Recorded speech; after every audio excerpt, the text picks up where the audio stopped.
meus amigos, minhas amigas da Associação Espírita Jesus de Nazaré. Saudação a todos que nos assistem aqui no nosso canal. Saudação a toda a comunidade espiritual da nossa casa. Pedimos a bênção ao nosso querido Mestre Jesus de Nazaré para mais essa pequena contribuição que fazemos na difusão da doutrina espírita, do Evangelho do nosso querido e amado Senhor Jesus de Nazaré. Vamos fazer hoje uma reflexão a respeito de um tema bastante interessante e bastante acessível também, já que é um dos capítulos do Evangelho segundo o Espiritismo e abordado dentro e fora da teologia, né? É assunto da ciência. Nos dias atuais, as informações a esse respeito crescem numa velocidade assustadora no sentido positivo, no sentido agradável, porque é conhecimento que chega para nós a respeito desta infinidade de possibilidades que o nosso universo tem e que ainda é tão desconhecido de todos nós.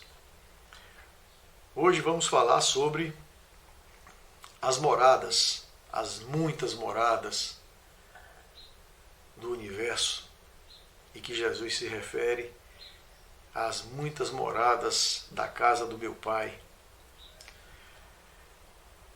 Vamos iniciar essa nossa abordagem, essa nossa reflexão, com um trecho do próprio Evangelho segundo o Espiritismo, que tem no seu 3º capítulo exatamente esse título: Há muitas moradas na casa de meu Pai, que é referente ao texto bíblico que está no Evangelho de João, capítulo 14, versículos 1 a 3. E nesse pequeno trecho dos versículos 1 a 3, João vai nos trazer informações importantes que a gente pode pontuar rapidamente. Quando Jesus começa dizendo assim: não se turbe o vosso coração. Já é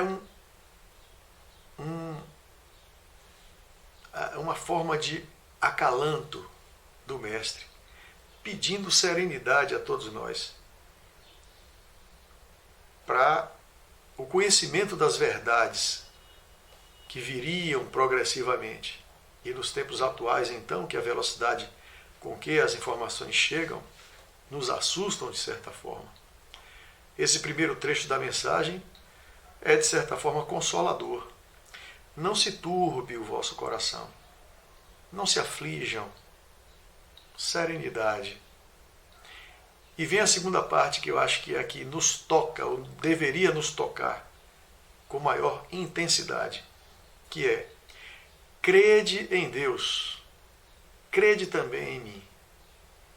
Em outros trechos do Evangelho, de diferentes formas, Jesus está a nos pedir voto de confiança.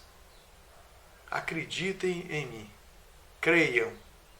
Se não tem a capacidade ainda de racionalizar a informação, pelo menos creiam, confiem, creiam em mim. Para criaturas ainda tão vacilantes, tão descrentes, esse trecho é bem forte, né? Me dê um voto de confiança, acreditem em Deus e acreditem também em mim. E aí vem o trecho a que se refere a nossa abordagem de hoje. Há muitas moradas na casa do meu Pai. Se assim não fosse, eu já vos teria dito. E finaliza dizendo sobre o futuro de uma morada em que ele nos convida a fazermos por merecer estar lá. Morada de paz, de serenidade, de harmonia, de expansão de consciência, de conhecimento. É quando ele diz: eu me vou para vos preparar o lugar. E depois que eu tenha ido e vos tenha preparado o lugar, eu voltarei e vos retomarei para mim, a fim de que lá onde eu estiver, também vós aí estejais.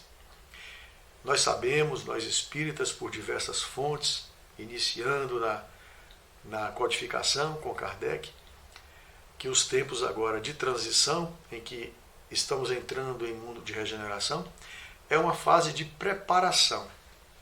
É a preparação para que nós possamos enfrentar com mais intensidade, com mais vontade, essa depuração que vai nos fazer aptos ao reencontro com Cristo. Cristo não virá agora, nós não estamos preparados ainda. E o preparo a que me refiro é que ele mesmo diz em uma bem-aventurança: bem-aventurados os puros de coração, porque verão a Deus. Bem-aventurados os puros de coração, porque estarão aptos ao convívio com essas esferas celestes, essas esferas mais adiantadas. Então, a morada a que Jesus se refere nesse texto, nos convidando, é uma morada muito melhor. Não necessariamente lugar físico, não é isso. É a morada em termos de ambiente social, de predisposição fraterna. É um outro modelo mental, espiritual, é uma outra configuração a que ele se refere, de predisposição e de vontade para todos nós. E o Evangelho segundo o Espiritismo continua nesse texto lá do capítulo 3, dizendo que a casa do Pai, a que Jesus se refere, nada mais é do que o universo inteiro, é tudo, esse conjunto de infinitas possibilidades, de milhões de constelações, milhões de planetas, milhões de moradas. Tudo isso é o que Jesus chama de a casa do Pai, né? E as diferentes moradas são os mundos que circulam no espaço infinito e oferecem aos espíritos que neles encarnam moradas correspondentes ao adiantamento dos mesmos espíritos. A cada morada, o habitante equivalente, proporcional. Se nós não temos ainda um planeta melhor, e olhe que a gente já se encanta com as belezas do planeta Terra, mas é proporcional à nossa capacidade de sentido, de sentimento, de percepção, de visualização, o grau de densidade, de materialização, tudo é proporcional. À medida que a gente for evoluindo, a gente vai vislumbrando outras possibilidades, vamos desenvolvendo a capacidade de ver e sentir formas muito mais evoluídas, muito mais belas em planetas cuja densidade já é menor, né? Mais fluídicos, mais leves, mais elevados. Não são muitas moradas. Na verdade, essa busca por informação de como é o universo, do que existe nessa imensidão tão desconhecida por todos nós, nasceu desde sempre, desde que o homem desenvolve a mínima condição de observação e de questionamento, ele começa a elaborar possibilidades, começa a estudar o universo com os recursos disponíveis. E nós vamos desde a 350 anos antes de Cristo, já existem registros sobre Aristóteles falando da teoria geocêntrica. Escritos também falam de um pré-socrático, de Pitágoras, na escola pitagórica, falando do modelo heliocêntrico, claro, muito limitado à época, mas os livros e os registros trazem para nós informações mais consistentes a respeito de Cláudio Ptolomeu, que lá no século II a.C., na famosa escola de Alexandria, aí ele sim, ele consegue formar um modelo com descrições mais consistentes, e é a teoria geocêntrica. Quando a gente fala em teoria terra-cêntrica, a Terra como centro do universo e tudo mais ao seu redor. É uma concepção lá do século II a.C., né? Em que a Terra seria o centro e a Lua, Mercúrio, Vênus, o Sol estaria num quarto nível esférico, mais distante até do que a Lua e esses dois primeiros planetas, e em seguida viriam Marte, Júpiter, Saturno, até ali só se conhecia esses. E nessas teorias antigas, a teoria geocêntrica, haveria uma última esfera, que é a esfera das estrelas, seria a esfera celeste, em muitos textos chamada de Empíreo, que seria o Éden, o paraíso, a última esfera. A quantidade de esferas também varia de texto para texto, de autor para autor. Existem alguns escritos que falam das sete esferas, né? Das 7 moradas celestes, daí aquela ideia lúdica do 7º céu, que seria a morada de felicidade máxima. Mas existem teorias também que falam de 11 moradas, 11 esferas, né?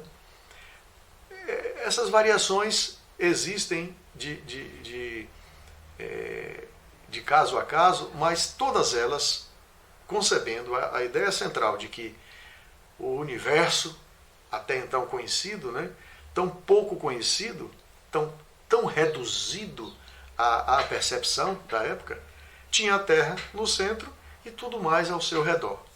Claro que esse texto estava de acordo com a concepção bíblica. A igreja da época exerceu forte influência na manutenção desse modelo, que mantinha uma linha de coerência com seus princípios, e essa ideia sobre universo ficou do século II até o século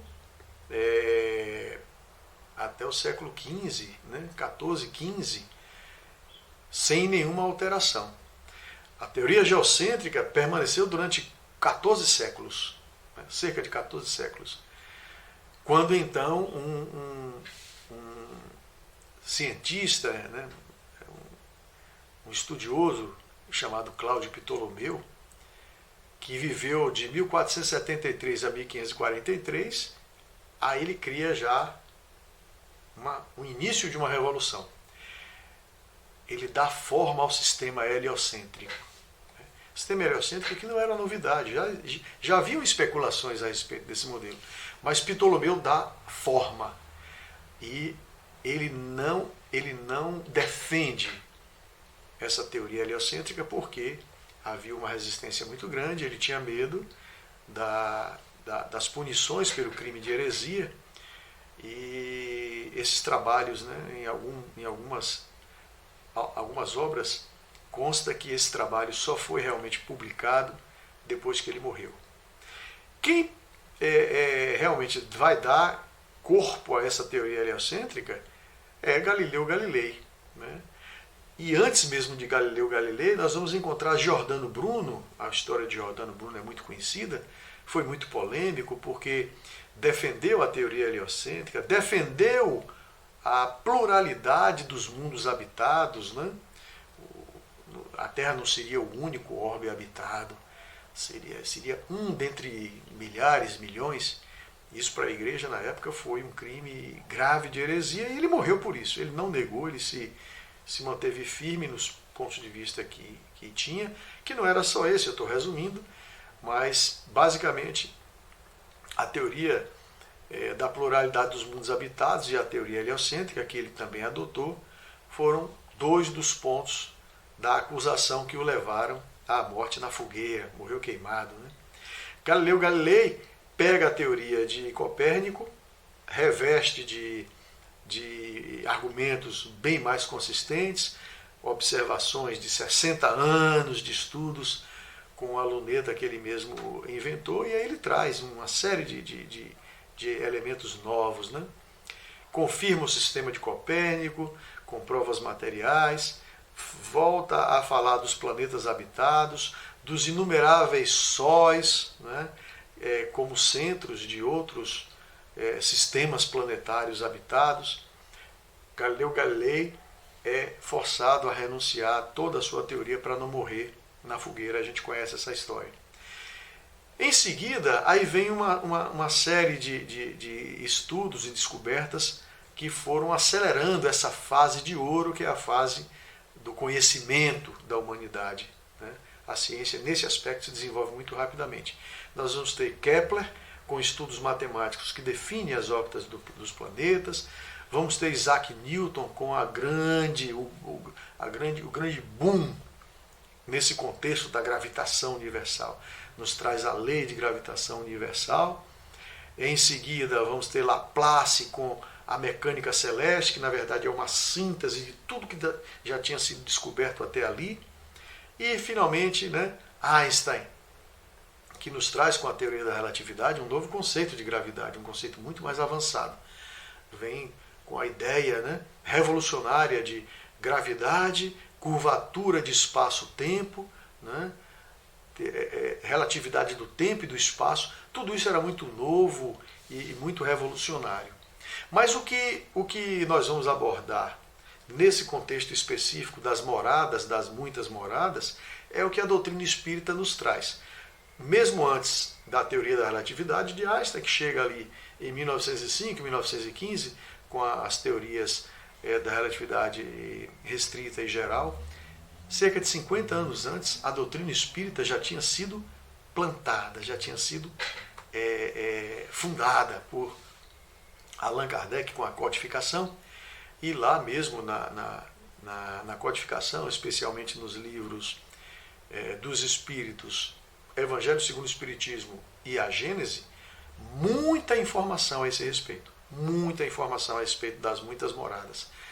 Que depois, com a teoria da relatividade, com as obras complementares da doutrina espírita, especialmente a Vida no Mundo Espiritual, de André Luiz, através de Chico Xavier, aí a quantidade de informação se multiplicou de uma forma agradavelmente assustadora, porque a gente tem hoje muita informação a esse respeito. E a ciência, a própria ciência avança com telescópios potentes, telescópios modernos, que nos mostram o universo de uma forma nunca imaginada até então. No Livro dos Espíritos, então, começando essa nossa abordagem, esse nosso passeio pela doutrina espírita, vai nos trazer, na questão 55, quando Kardec pergunta se todos os globos que circulam no espaço são habitados, né? Aquela curiosidade que fora trazida por Copérnico, pelo próprio Giordano Bruno, por Galileu. Afinal de contas, né, o que aqueles grandes sábios levantaram tem alguma razão de ser? Tem consistência? Kardec pergunta. E aí os espíritos confirmam. Sim, são habitados. E o homem está longe de ser, como pensa, né, como crê, o primeiro em inteligência, em bondade e em perfeição. 2 perguntas depois, Kardec pergunta: a constituição física dos mundos não sendo a mesma para todos, seguir-se-á tem uma organização diferente os seres que os habitam? E os espíritos respondem: claro que sim, né? Sem dúvida. Como para vós os peixes são feitos para viverem na água e os pássaros no ar. Nós sabemos hoje, com riqueza de detalhes, que o perispírito que nós utilizamos para habitar a Terra não é o mesmo perispírito de quem habita Júpiter, Marte, Saturno ou outros planetas. A constituição física do habitante é proporcional à constituição física do orbe, né, da habitação. Tudo proporcional. E os espíritos usam um recurso didático maravilhoso, porque a gente não precisa imaginar dados, elementos de habitações fora da Terra. Ele usa exemplos internos, né? A forma orgânica dos peixes é totalmente diferente da forma orgânica dos pássaros. Por quê? Porque cada um é adequado ao ambiente em que vai viver, né? Os pássaros são adequados para para as águas, não poderiam viver no ar, nem vice-versa, com relação aos pássaros. Isso já nos dá uma condição de imaginar, de fazer comparações com pontos de referência importantes que nós temos aqui mesmo no planeta Terra. Na questão seguinte, na questão 58, Kardec vai perguntar: os mundos mais afastados do Sol estão privados de luz e de calor, uma vez que o Sol... Desculpe, é uma pergunta. Os mundos mais afastados do Sol estão privados da luz do Sol, né, de luz e de calor, uma vez que o Sol se mostra a eles apenas com a aparência de uma estrela? A pergunta tem fundamento, lógico, porque para nós aqui o Sol é a fonte primária de energia, né? Sem ele não existiria esta vida com essa configuração orgânica que nós temos. Mas os espíritos respondem: crede, pois, que não existem outras fontes de luz e de calor além do Sol? E não considerais em nada a eletricidade, que em certos mundos tem um papel que desconheceis, e muito mais importante que sobre a Terra? Aliás, não dissemos que todos os seres sejam da mesma matéria vossa, e com órgãos dispostos como os vossos. Kardec não recebe ainda naquele momento informações sobre a textura do perispírito, a qualidade do perispírito, informações que nós temos hoje. Mas ele já inicia, né, uma informação importante. Todos os seres não vão ter a mesma constituição orgânica. Por isso que é um grande erro ainda da ciência não admitir outras formas orgânicas de vida, e hoje ainda o foco na procura de vida em outros planetas está na comparação de semelhança com o planeta Terra. A admissão de vida em outro planeta é se esse planeta tiver as mesmas condições de atmosfera, existência de água, ou seja, é por comparação com a Terra que se admite, na ciência positiva atual, a possibilidade de vida em outro planeta. Mas a questão 58 já está dizendo, olha, existem formas biológicas de vida totalmente diferentes dessa nossa, né? Seres que têm corpos muito mais fluídicos que o nosso, muito mais leves, né? Mais rarefeitos que o nosso. E nós olhamos, muitas vezes, captamos imagens de planetas que já têm esse tipo de configuração e afirmamos que não há vida. Por quê? Porque eu não vejo nenhuma comunidade habitando aquele planeta. A questão 58 já diz, calma lá, existem formas de vida que são totalmente diferentes da que temos na Terra. O livro A Gênese, no capítulo 6, vem completar essa ideia, no item 60, em que ele destaca os diferentes mundos e, consequentemente, as diferentes naturezas, né, compatíveis com cada um. Um trechinho desse item 60 aí do capítulo 6 do livro A Gênese. Estamos habituados a julgar as coisas pela nossa pobre pequena morada. Imaginamos que a natureza age em outros mundos pelas mesmas regras que conhecemos. Lançai os olhos sobre o vosso globo e vede uma variedade infinita, desde os pássaros às flores, dos bosques, afundando-se nas profundezas dos oceanos. A natureza onipotente é uma em sua harmonia geral, mas múltipla em suas produções. Nós temos hoje catalogados cerca de 8 milhões e 700 mil espécies de seres vivos na Terra. Quase 9 milhões de espécies de seres vivos. É uma variedade, assim, infinita. É finita porque tem número, né, que limita, mas do ponto de vista da quantidade, a gente relativizando a linguagem pode dizer, é uma infinidade de espécies, né? dentro de um mesmo planeta e dentro do que se sabe, porque a ciência está em crescimento e novas espécies serão descobertas. Esse número é crescente. Hoje nós temos 8 milhões e 700 mil espécies de seres vivos na Terra. É um outro ponto de referência importante para que a gente possa expandir a nossa percepção, a nossa imaginação e admitir que no universo há uma infinidade de possibilidades, tal qual se vê internamente na Terra. Continua no mesmo livro A Gênese, no item seguinte, no item 61, falando dessa infinita diversidade.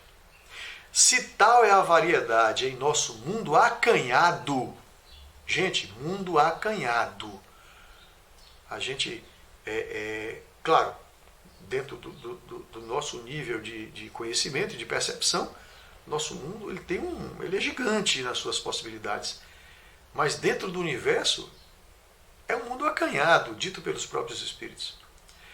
Em nosso mundo acanhado, quanto mais devereis entender esse modo de ação nos vastos mundos de desconhecida perfeição.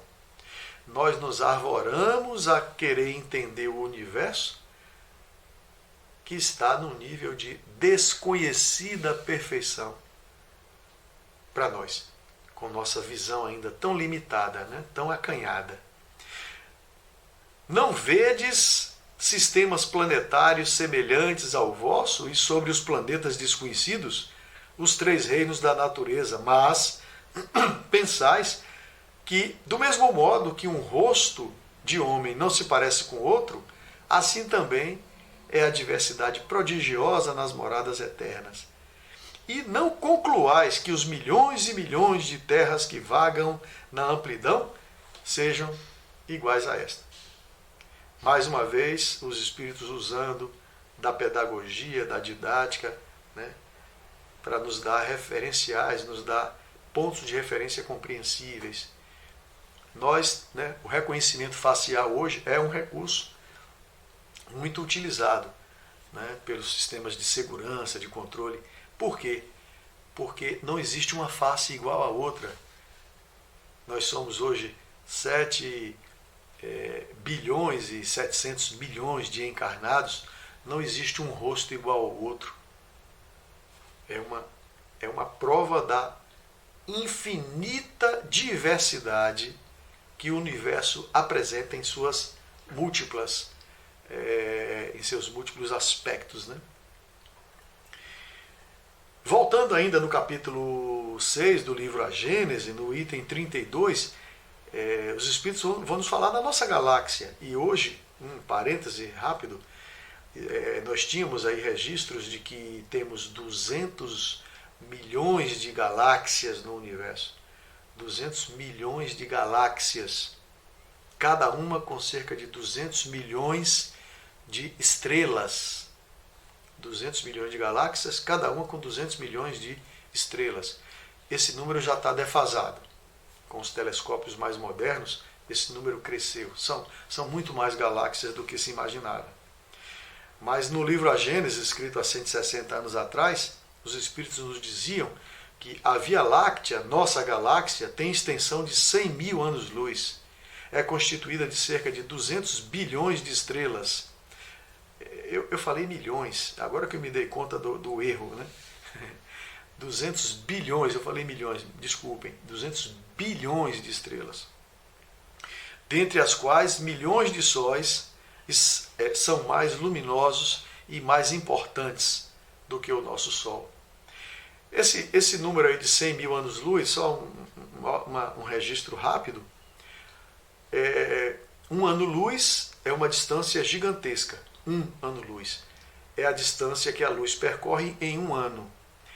E a luz, ela é tão rápida que ela daria, em um segundo, daria 7 voltas e meia ao redor da Terra.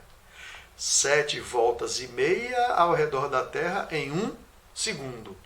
Imagina a distância que ela vai percorrer durante um ano. Isso é um ano-luz. Pois, para percorrer a nossa galáxia de ponta a ponta, você precisaria de 100 mil anos-luz. 100 mil anos. viajando com a velocidade da luz, você demoraria 100 mil anos. Imagina o tamanho. E é uma galáxia, a nossa, dentre 200 bilhões, né, de galáxias. Né? Ainda no livro A Gênese, capítulo 6, item 38, os Espíritos vão nos falar da dimensão do nosso Sol, que para nós é gigantesco, mas que dentro da hierarquia dos sóis no universo, ele é um quase nada, né? Uma estrela de quinta grandeza. E dizem os Espíritos, diversos sóis como o nosso, cercado de mundos secundários, regidos pelas mesmas leis do nosso universo. Alguns sóis, como Sírios, são milhares de vezes mais magníficos em dimensão, riqueza e importância. Planetas em maior número e muito superiores ao nosso. Um registro rápido dentro de uma outra linha de pensamento da transição planetária. Sírios é um sistema onde nós morávamos, né, segundo fontes da doutrina espírita, Espiritualos, né, do livro Universo e Vida e outras fontes. Vamos dizer que nós morávamos em Sírio, que dentro do seu processo natural de evolução, galgou níveis mais elevados, os habitantes que acompanharam a evolução seguiram e nós fomos convidados a sair de Sírios, fomos expulsos, fomos degradados. Degradados de Sírios para Capela. Daí em diante a gente já sabe, né? Capela também evoluiu, os habitantes de Capela evoluíram, os habitantes que evoluíram continuaram com Capela, que hoje é Mundo Feliz, e os habitantes que não quiseram seguir a marcha da evolução foram convidados a sair de Capela para a Terra. Nós, somos nós. E agora estamos no ponto de transição do planeta Terra e muitos de nós seremos retirados do planeta Terra para o planeta Quiron, né? Seremos degradados mais uma vez. Sírios é, segundo o livro A Gênese, né, um Sol milhares de vezes mais magnífico do que o nosso Sol, em tudo, em dimensão, riqueza e importância. Nós estamos aqui porque não fizemos por merecer continuar em mundos mais adiantados. Né? Passemos ao livro O Consolador, psicografado por nosso querido Chico Xavier. Emmanuel vai nos dizer o seguinte, na pergunta e resposta número 71. Pergunta, como julgar a Terra, né, a posição da Terra, em relação aos outros mundos? Resposta, um trecho da resposta. No turbilhão do infinito, o sistema planetário centralizado pelo nosso Sol é excessivamente singelo, constituindo um espectro muito pobre da criação. Basta lembrar que Capela, que eu citei nesse instante, um dos nossos vizinhos mais próximos, é um Sol, Capela é um Sol, 5.800 vezes maior, quase 6.000 vezes maior do que do nosso Sol, do nosso astro do dia. Sem esquecermos que a Terra é cerca de 1.300.000 vezes menor do que o Sol, que por sua vez é 6.000 vezes menor do que Capela. Nessas cifras grandiosas, compreendemos a extensão da nossa humildade no universo. Perceberam, né, o tamanho do nosso mundo, a dimensão que nós ocupamos dentro dessa infinidade de possibilidades das várias moradas? Né? Há várias moradas, há muitas moradas na casa de meu Pai. E Jesus relembrando, né? Eu vou vos preparar um lugar, ou seja, para nos retomar. Por que ele fala retomar? Porque nós caímos, nós tínhamos moradas melhores e caímos. E ele quer nos levar de volta a moradas celestes, moradas felizes. Eu vos retomarei para mim, para que lá onde eu estiver, vós estejais também.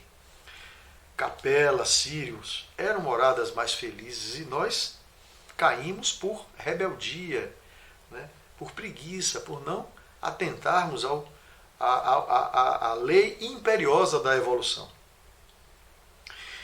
Passemos aqui a Revista Espírita, onde Kardec vai nos falar de uma morada próxima aqui, que é muito mais evoluída do que nós, que é o planeta Júpiter. Isso está na Revista Espírita de agosto de 1858. Um trechinho lá da Revista Espírita falando sobre esse assunto. Os habitantes de Júpiter têm seus lares comuns e suas famílias, grupos harmoniosos de espíritos simpáticos, unidos no triunfo após terem sido na luta. Ou seja, eles também passaram pelas dificuldades que nós passamos. Nada é gratuito, tudo é merecimento.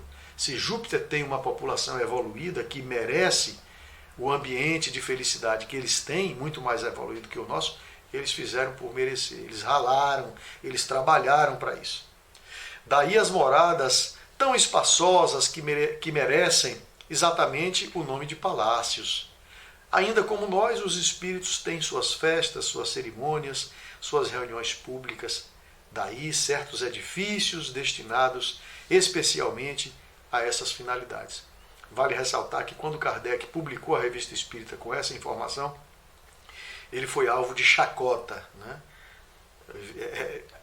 Vida em Júpiter, moradores de Júpiter, foi alvo de piadas de mau gosto, né? E de descrédito. Pessoas céticas que não acreditavam e outros que fizeram críticas bem debochadas a respeito desta informação. O outro planeta do nosso sistema solar, Saturno, que também é mencionado em diversas obras. Eu tomei a obra de nossa querida Maria João de Deus, mãe de Chico Xavier. É o único livro que ela tem com ele, em muitas passagens, esse livro de fácil leitura, com 124 cartinhas, ele é muito mencionado. Quem não leu ainda, leia, é um livro fácil de ler. Cartas de uma Morta é o nome do livro. E na carta número 57, tem outras cartas falando de Saturno. Eu peguei só essa aqui, que é onde ela descreve Saturno a partir de um passeio que ela faz com o mentor, que lhe dá informações sobre a diferença de qualidade entre Saturno e a Terra, né? Diferença de padrão vibratório dos habitantes de Saturno e os habitantes da Terra. Diz ela: chegados a certa idade, os saturninos ouvem os espíritos, seus irmãos de outras esferas do sistema, existindo entre eles a mais poderosa mediunidade generalizada. Ou seja, a comunicação telepática se faz de forma natural. E não apenas entre habitantes de Saturno, eles se comunicam com habitantes de outros orbes, através dessa mediunidade generalizada, né? Que nós estamos apenas iniciando. Eles conhecem todas as combinações fluídicas requeridas ao seu bem-estar. E a eletricidade e a mecânica não têm segredo para eles, sabendo utilizar-lhes a força com plena consciência das suas possibilidades. Nós aqui estamos ainda engateando nessa descoberta. Passando agora para a ciência, saindo um pouco da nossa fonte espírita e falando um pouco da ciência positiva, da ciência tradicional, trouxe dois registros. Um mais antigo, de 8 anos atrás, e outro agora deste ano de 2022.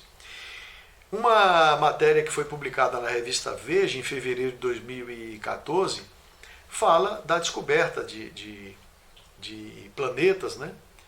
E na revista, um trecho da reportagem diz que a NASA anuncia a descoberta de 715 novos planetas fora do sistema solar, que é chamado de exoplanetas, né? 5 mundos estão na zona habitável de suas estrelas e têm um tamanho semelhante ao da Terra, confirmando aquilo que eu falei antes. O padrão de comparação é esse. São planetas que podem ter vida? Sim. Por quê? Porque parece com a Terra. O padrão de comparação. A referência de comparação, né? Mas a doutrina espírita, através de diversas fontes, já nos diz: abram os olhos para as infinitas possibilidades de vida diferentes da vossa. Então, essa comparação da ciência ainda é muito limitada ao campo de observação e aos padrões, as referências que a ciência admite na sua linha de pesquisa, né? Só se considera oficialmente planeta habitável aquele que tem condições parecidas com a Terra. Os novos mundos foram descobertos pelo telescópio Kepler, que funcionou de 2009 a 2018, né? Cuja missão é encontrar planetas semelhantes à Terra, a partir de um novo método de verificação. E aí na revista Veja, como foi um furo de reportagem, foi publicada em fevereiro de 2014, ele diz ali que essa descoberta estava programada para ser publicada no mês seguinte, né? No dia 10 de março, em um jornal de grande circulação no mundo, que é o The Astrophysical Journal. Não só esse jornal científico publicou, muitas outras revistas científicas publicaram. Um detalhe importante é que o Kepler, que funcionou nesse período, ele ficou obsoleto e foi substituído, né, pelo James Webb. Mas ele descobriu, fora do sistema solar, cerca de 2.700 planetas, todos catalogados. 2.720, os registros dizem, 2.720 planetas foram observados por esse telescópio que está numa estação espacial, né? E em 2018 ele foi aposentado porque chegou um telescópio muito mais potente, que é o James Webb, né? E esse telescópio espacial incorpora 4 instrumentos-chave baseados em sensores ópticos para observar o cosmos no infravermelho. Isso é um detalhe científico que para nós não tem assim tanta importância. A importância para nós é o que ele está descobrindo, né? O detalhe técnico não chama tanta atenção. Chama atenção é o resultado, né? E para que ele foi montado? Claro que com a evolução, lentes mais poderosas, sistemas mais poderosos, técnicas mais refinadas, cada vez mais aparecerão para que esse olho, como a matéria onde fui buscar essa informação, esse olho possa ver mais longe. Então o olho do atual telescópio espacial, James Webb, ele enxerga mais longe do que o Kepler, que por sua vez já enxergava mais do que o outro anterior, que a gente lembra, o Hubble, né? O Hubble que foi posto em circulação em 1990, mas foi substituído pelo Kepler. Agora a bola da vez é o James Webb, cuja finalidade é observar o universo mais profundo, né? Que equivale a estudar o universo mais antigo e primitivo, exatamente quando as primeiras galáxias estavam se formando. O que significa dizer o seguinte, é que o James Webb está recebendo informação detectada de 13 bilhões de anos atrás. Como a idade aproximada do universo é de 13,7 bilhões, significa que as informações que ele está recebendo agora, com esse olho poderoso, olho entre aspas, informações que se aproximam da origem do universo físico, lá da grande explosão, do Big Bang. Então, a gente vai conseguir enxergar coisas que até então não tínhamos informação, a partir desse big telescópio, né? Devemos nos animar com isso, né? A partir dessas descobertas técnicas, científicas, como pensar, como conjecturar viagens espaciais com um alcance maior do que as que já são feitas hoje. Emmanuel, no livro Consolador, na questão 74, em outras palavras, vai nos dizer, calma, calma, as coisas precisam se equilibrar primeiro. Na questão 74, a pergunta é, o homem científico poderá encarar com êxito as possibilidades de uma viagem interplanetária? E aí Emmanuel vai responder, pelo menos enquanto perdurar a sua atitude de confusão de egoísmo e rebeldia, a humanidade terrestre não deve alimentar qualquer projeto de viagem interplanetária. Que dizermos do homem que, sem dispor a ordem em sua própria casa, quisesse invadir a casa do vizinho? O insulamento da terra é um bem inapreciável. É aquilo que a gente já sabe. a evolução ela se desenvolve em dois pilares, o pilar intelectual e o pilar moral. O intelectual está lá na frente. É hora que a espiritualidade superior vai estabelecer um limite. Pode parar por aqui, porque é necessário que o padrão moral, da fraternidade, do amor, do respeito, da solidariedade, esses valores morais precisam acompanhar, se desenvolver. E enquanto isso não acontecer, e a transição planetária vem ao encontro dessa necessidade, né, a gente sabe, enquanto isso não acontecer, essas viagens interplanetárias que a ficção científica já explora, não vai acontecer. É preciso que haja um equilíbrio, né, um reordenamento desses dois pilares para que o desenvolvimento científico possa, enfim, continuar avançando. Finalizando a nossa reflexão de hoje, não poderia falar de moradas, né, das muitas moradas da casa do Pai, sem falar das moradas próximas, porque a ciência nos traz essa perspectiva das moradas distantes dentro desse universo infinito, mas nós temos, a exemplo do que o próprio livro A Gênese já nos trouxe como elemento de comparação, dentro do planeta Terra temos uma infinidade de seres vivos, uma infinidade de possibilidades em termos de organização biológica, mas em termos de estrutura social, organização social, né? Organização comunitária, não precisa sair de um planeta para o outro. Nós temos na própria Terra diferentes, no mundo encarnado mesmo, já temos países que são muito diferentes uns dos outros. Dentro do próprio planeta, temos países que já têm uma consciência social mais adiantada, né? Temos outros que, apesar da riqueza, a consciência social muito subdesenvolvida, porque o capitalismo selvagem ainda impera, o poder do dinheiro ainda é o fundamento principal, né? Então existem esses dois parâmetros, existe muita fome em países, muita miséria, né? Guerra, existem diferentes situações dentro do próprio planeta encarnado. E no mundo espiritual, ao redor da Terra, nós vamos ter muitas, centenas de cidades que acolhem os desencarnados. E a estrutura dessas cidades espirituais já são do nosso conhecimento hoje, né?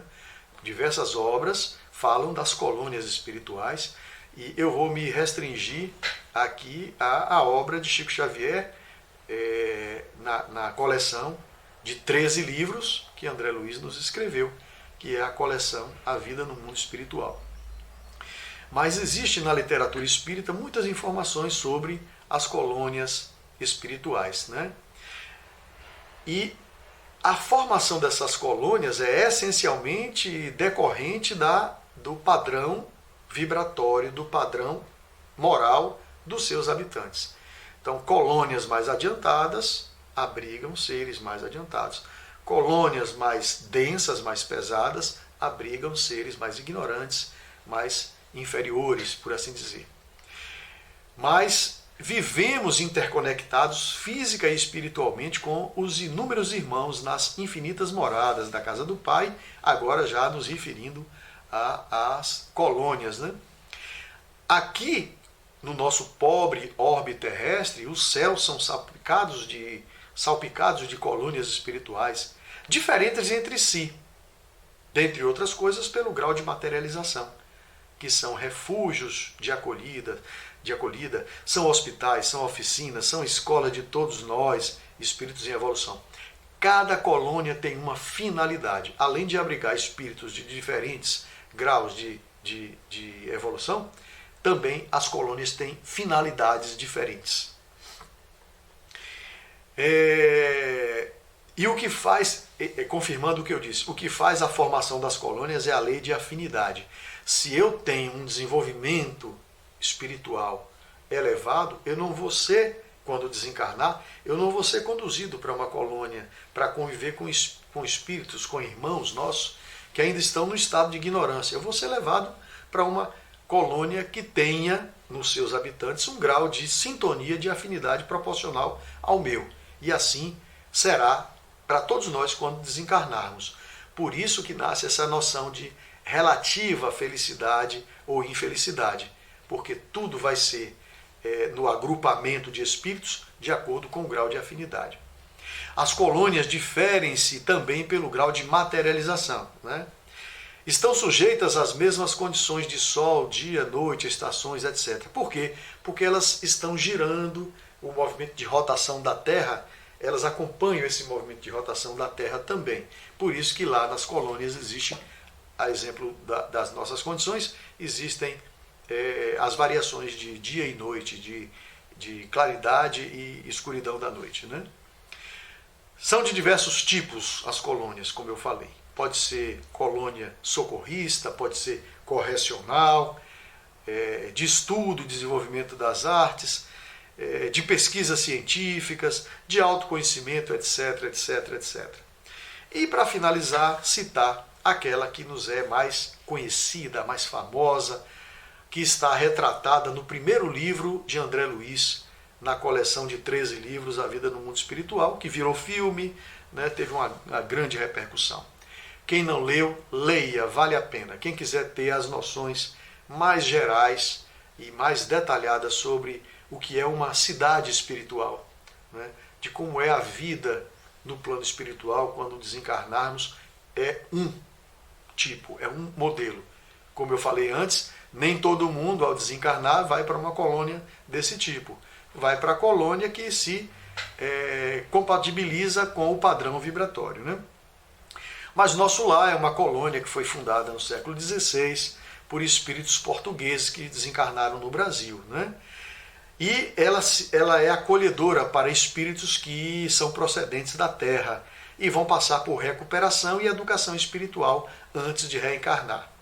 Nesse livro, Nosso Lar, no capítulo 3, em diversos capítulos, eu vou só citar assim rapidamente, André Luiz vai falar das características físicas dessa colônia e vai descrever coisas muito bonitas, muito impensáveis para nós. Olha que nós já temos aqui no nosso